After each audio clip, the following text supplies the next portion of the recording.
Ndovu anakunywa maji.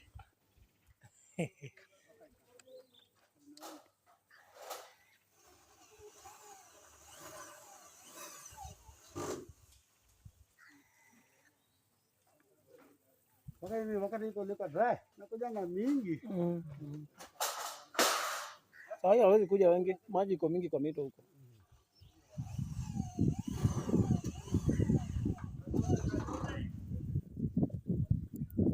Kwa msitu hii ndio ile nyama kubwa sasa. Ni peke yake. Huyu hana family. Kutolewa na family. Anafukuzwa na nini na ile nyingine imezaliwa. Unajua kwa ndovu lazima ukumbali ukue chini ama uame, utandikwa uame. Ukiwa mwanaume. Kama huyu ni wa kike ama kiume? Huyu ni kiume. Yeye ni Mungu. Naona hiyo Mungu hapo. Hizi ndunga na mwimba hiyo.